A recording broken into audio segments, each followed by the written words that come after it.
Karen Small had made a comment, we're going to be something along the lines of, we're going to be a nation of corporate restaurants soon. I mean, do you think that is she overstating things, or are we going in that direction? I think she's trying to reflect what happens whenever a neighborhood, maybe a marginal neighborhood, the pioneers go in, they start new restaurants, they start new businesses, they create the value and the equity in the area, and then the landlords buy the buildings and the rent goes up. I have to kind of lean back on the 2018 winter. I'm a West Sider, and Gunselman's is always, sort of top of mind whenever I'm thinking about a burger. But I agree with you too, Mark. I would be able to give up steak tomorrow. I'd be able to give up most red meat, but there's something about a real burger that just can't be denied.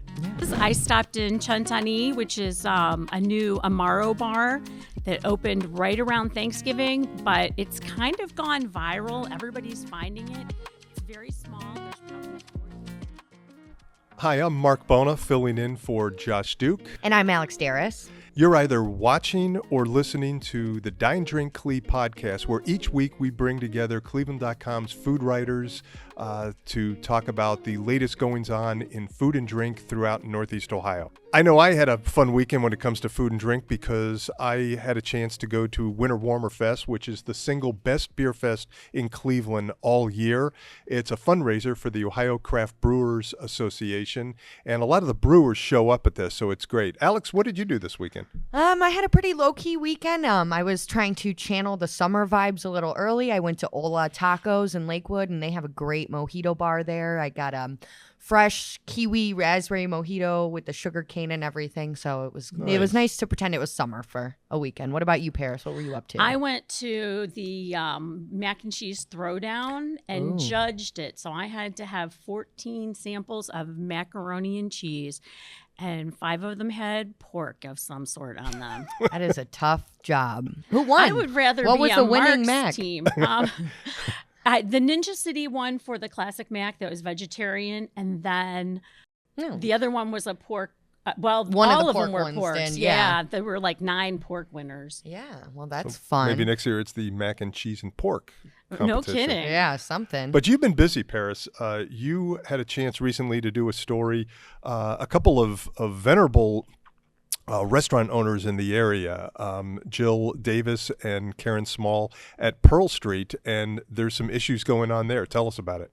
Well, I talked to both Jill and Karen, and they would have been there for a year and a half, and they were hoping to continue their lease, but their lease goes up on April 4th, and they are closing because their rent has gone from $4,000 to $11,000.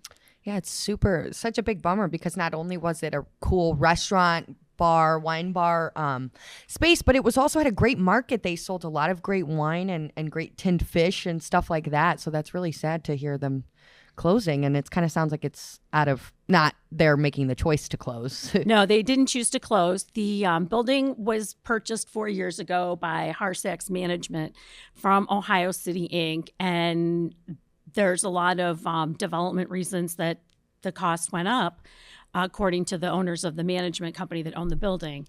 Karen and Jill are looking at finding perhaps another location in the future. But at this point, they're just trying to make everything go well for the people that are on staff and finish out their month. Yeah, it's a tough situation because in the post-pandemic climate, there's a lot of challenges, most of which involve financial challenges, basically financial difficulties for small business owners, especially restaurant and bar owners. So in addition to this, though, there is this lease kind of back and forth between the owners and the management company. I thought in your story, I thought it was interesting that Karen Small had made a comment, we're going to be something along the lines of, we're going to be a nation of corporate restaurants soon. I mean, do you think that is she overstating things, or are we going in that direction? I think she's trying to reflect what happens whenever a neighborhood, maybe a marginal neighborhood, the pioneers go in, they start new restaurants, they start new businesses, they create the value and the equity in the area, and then the landlords buy the buildings and the rent goes up. It's just... Yeah, I mean, you've seen it. I think Karen mentioned it in the story, but you've seen it happen in a lot of other major cities. And the thing with Cleveland, and especially that location, is it's such a central kind of area, especially for foodies, because they recently just closed down that Market Street, so it's all walking. It's right by the West Side Market, Great Lakes Brewery. It's kind of a great area to visit if you're into the food and drink scene. So it's just like that would be a total bummer if it became a bunch of chain restaurants and kind of big national corporations that aren't as connected. But with who the can city. afford that kind of rent? Well, That's that the too. deal. I get it. Yeah. That's an interesting quandary, because the other variable here is Sam McNulty is an absolutely very long-time fixture in that neighborhood, one of the principals in Market Garden Brewery, Nano Brew, the production facility, all of that. I think Sam's mantra would be, over my dead body, we're going to put a chain restaurant in here. But on the other hand, But that's nice to hear. It- Like it it's is great. nice to It's hear. very encouraging because the numbers kind of speak differently. right. So we've got a little bit of a fight on our hands. And I know, and in fairness to Ohio City Inc., that does a good job in that area, they have to kind of balance new opportunities coming in, and it may not be all local. So it's going to be interesting to see. I know you don't have a crystal ball, but I this is know, gonna be tough. and I only know what they told me. It's so easy to speculate what might happen, but there's so many variables that we probably don't know. Well, no, it's also just crazy to think about because before Pearl Street, it was the Flying Fig. So Karen's been there for 24 years. Yeah, over 2 decades, and it's like, what else? It's weird to think of her Not projects being there. not being the staple of that corner. Yeah, it's a great neighborhood. It's very, very, I mean, the area itself, of course, is very, very old. And it's nice to see a lot of longevity with a lot of the restaurants there. And speaking of older areas, you were also in Little Italy with some news coming out of there. I stopped in Cent Anni, which is a new Amaro bar that opened right around Thanksgiving, but it's kind of gone viral. Everybody's finding it. It's very small. There's probably 40 seats. There's no sign, right? You kind of There's gotta, not if a you know, sign you know. yet. It's right next to Valerio's off of Mayfield Avenue, but you have to go down the little alleyway, and then you kind of have to know what door to go through. They say they're going to add a sign, but they didn't predict when. Yeah. So tell me, what does Cent Anni mean? And I said it wrong. It's Cent Anni. I screwed it up. Anni. Cent Anni. Yeah, it's may you live for 100 years, Oh. essentially. That's a nice, like, little. It is that's a nice cute sentiment. way to name. Yeah. Yeah. So give us, you guys are both really well versed in cocktails. Give us a little bit of a primer about Amaro. Amaro is a bitter that is usually a blend of herbs and spices and bark and all those kinds of things that you think of, even like a gin. It's in a wine or a brandy base instead. Then it gets sweetened a little bit, but there's still a lot of bitter flavors in it.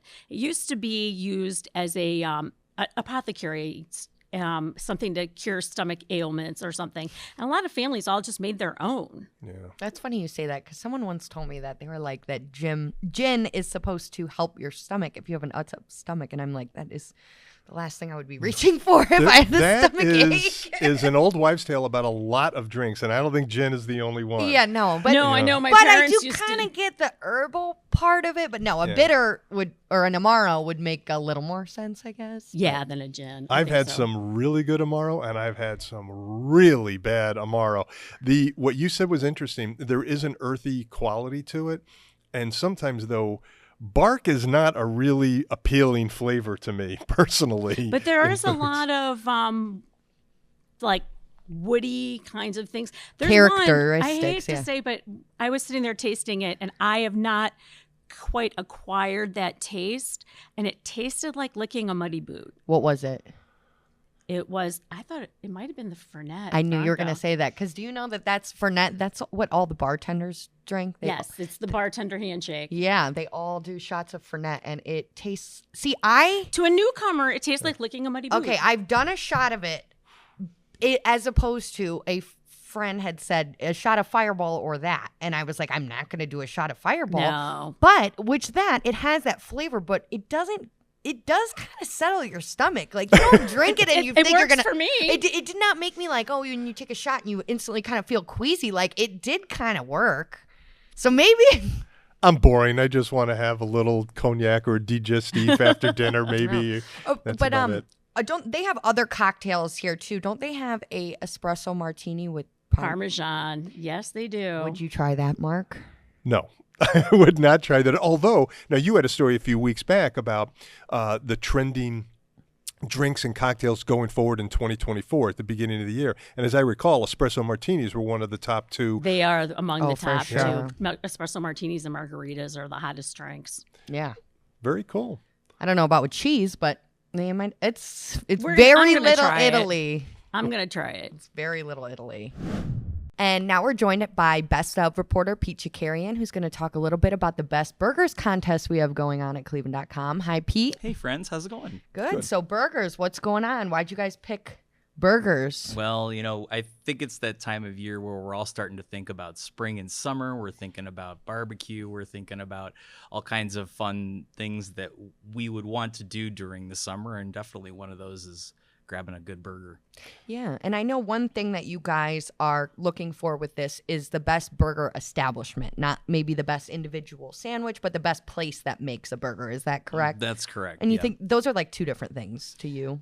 You think? To some degree, yeah, I think they are. I do think that one drives the other in a lot of cases. But yeah, so we're definitely looking for the purveyors of good burgers. And we're at a point now where we're into the top 10. Readers have spoken and told us what they'd like out there in Northeast Ohio. And they're starting to whittle that list down. You know, it's interesting. I read the story about the voting being open, and all I can think of is if I ever had to give up red meat, I could do it in terms of steaks. I can take or leave steaks, but the thing that would kill me would be burgers. Oh, me too. You had a lot of good restaurants on there, it was an interesting list. Could you talk a little bit about it? Because there were some some great staples on the list, and I was just, my mouth was watering. Yeah. reading Well, and it. I guess it's important at this point. You guys started with 25 and you're down to 10, right? We're down yeah. to 10, So yeah. how did you guys get to that 25 originally? Well, we asked our readers to tell us where to get those delicious burgers that are making all of our mouths water now, and they came to us in droves. So I think we had over 5,000 entries. Wow. That sort of comprised that initial 25, and so now that we've got it whittled down to 10, and voting will be going on through Monday at cleveland.com. We're excited to see where this all goes. We have a lot of folks that made their way back to the list after 2018, which is the last time we did a best of for burgers. And so people will recognize some of the names, but there are some other ones, some new ones that are on the list too, that are more of a dive bar sort of location. You might not even think would have great food, and the raves are coming in about them. So it's exciting. It's always fun. You learn something new every time you pitch the readers and say, hey, what are we looking for here? I know we get thousands. I don't know the specific numbers, but I know we get thousands of votes when we do these best of contests. But burgers is like, there's something extra like special. I mean, everybody's had a burger, everybody knows them, and everybody's got their favorites. Yeah. What is yours, Mark, if you had to pick? Oh my gosh. You know what? I had one at Becky's downtown a few years ago, a couple there that were great. Gunzelman's is just fantastic. I do like the rail. 2018 winner, right? Was Gunzelman's? That's Yeah. right. Yeah. Gunzelman's won then. I like the rail. I like the options they have. Those. How about you? I like Eugene, which they have in Lakewood and Cleveland Heights. It's in the Bottle House breweries. They have really good burgers there. I also a newer one is Doinks in Collinwood. Amazing burgers. The owner there, he started making them during the pandemic out of his garage, and people went so nuts for them that he ended up opening a burger shop. So Nice. those are my two places. What are you allowed to say what you like, or are you?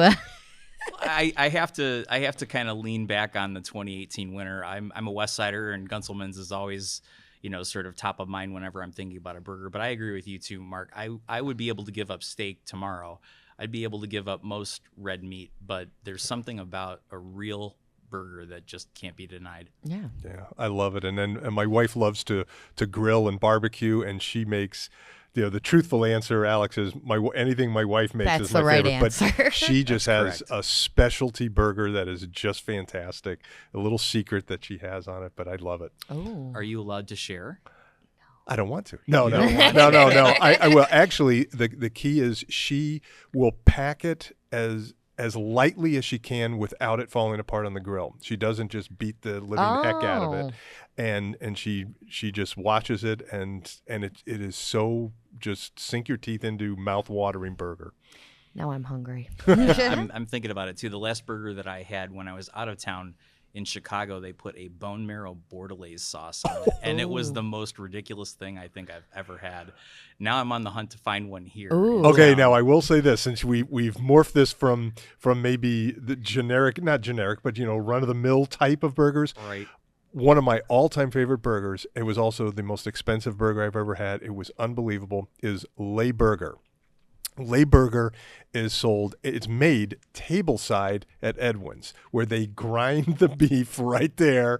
Wow. And they make this unbelievable burger right literally before your eyes. Oh. It is, it's just I want to go exquisite. do that. That sounds good. They serve French fries in goose fat, which sounds decadent, and they are amazing. It's just tremendous. I need to go. I gotta go after this right now. I think it's funny that we all came to this podcast having not eaten very much, and now I'm starving. I know. Well, lucky for you, you'll get to go to the top 3, right? Once the best of burgers are picked. Right. So can't wait. Yeah, that'll be an exciting day. Okay. Well, thank you so much for listening to the latest episode of the Dine Drink CLE podcast. Make sure to like, follow, and subscribe on Spotify, Apple Podcasts, YouTube, or wherever you listen to your podcast. Follow us on Instagram at DineDrinkCLE, and be sure to subscribe to our newsletter at cleveland.com/newsletters. Thanks.